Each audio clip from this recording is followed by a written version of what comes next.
All right, today I'm taking you behind the scenes and we are going to talk about photography with natural light. So let's turn the light off. We are in my daughter's room. This is also where I've been filming all the things for the boot camp. Does this view look familiar? The reason I film in here is because it gets the best light in the house. There are two windows, and I like to open them up to get all that natural light in. Another window over here right next to the desk. So I'm gonna go ahead and open the blinds on both of those. Sometimes I even pull the blinds completely up. It just depends on the time of day and where the light is hitting. But let's flip this screen around and I'll show you where I take my product photos. Here was light number one, the desk. Light number two, excuse all the toys and the mess because, well, this is my daughter's room and she shares some of the space with her brother. And then right here on the floor, this is where I set up and take my photos, and I have nothing expensive and pricey. So this is a foam board I got at Hobby Lobby. I think I paid $6 for it. And then behind that, I have a poster board I got from Walmart for 33 cents. This guy right here, I got on Amazon. I think he was $15, but I'll double check. The last thing I use sometimes is this tripod, and I'll link to that as well. But it is the tripod and the reflector are not necessary. What I'm doing today is showing you how to take a picture of this shirt right here. And what I'm gonna do is get it nice and folded. Because guys, your pictures are literally 1,000 words. We talked the other day about how most people are not going to read your description. So your pictures have to be extra amazing. So I've got my shirt here, and normally I'd fix it up a little better, but just want to quickly show you what we've got here.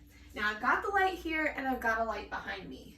So what I can do is use the poster board or the reflector and place it so it's bouncing the light back. And I have light from this direction, and a third direction. Now I want to take any shadows or as many of the shadows as possible away from the outline of my shirt. So now I'm going to grab my phone and take a picture.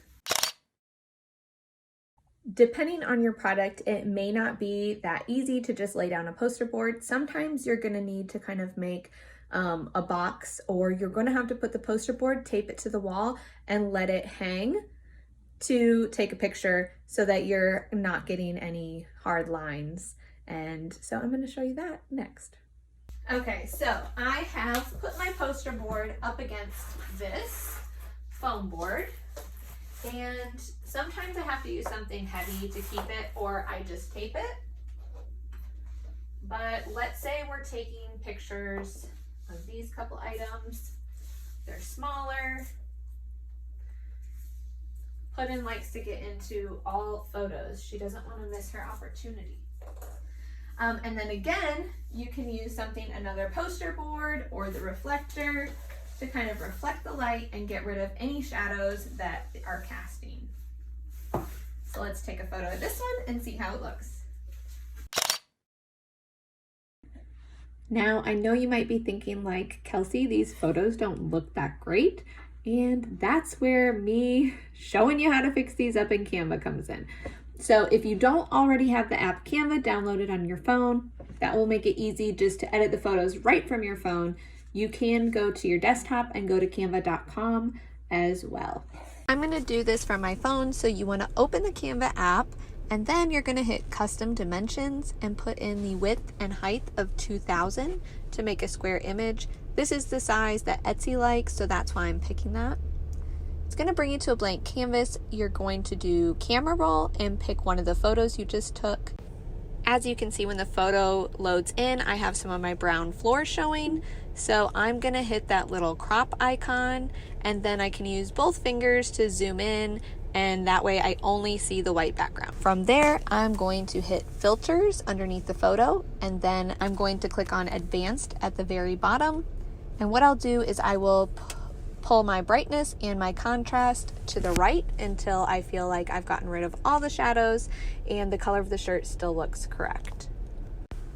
Once I get everything where I want it, I'm just gonna click on to the picture and then I'm gonna press done in the top left corner and the little download icon. And what that'll do is save it to my computer, my camera roll, and now I can access it there and use it for my listing photos or even on social media.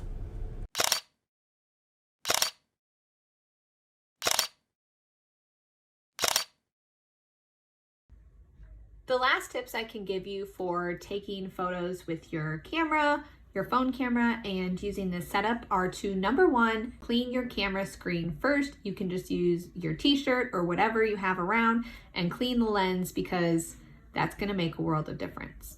Also, do not use direct light or direct sunlight because it's just gonna be way too harsh and bright, and then it's also gonna make really harsh shadows.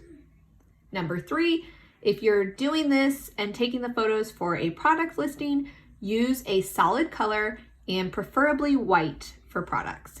If you're doing this for Instagram or social media, then go ahead and have some more fun with it. My husband paints minifigures, and a lot of times he's painting those late into the night, so he doesn't have the option of using natural light for his photography. So he uses a lighting kit. It's just one light that we have, but if you have two, that's even better, to set two lights up, facing them at the poster board on either side and kind of eliminate any shadows. And so I will link to those below as well. I would love it if you show me a before and after of your product photography and tag me at Poofy Cheeks Blog on Instagram. Thanks guys, I'll see you back here in boot camp tomorrow.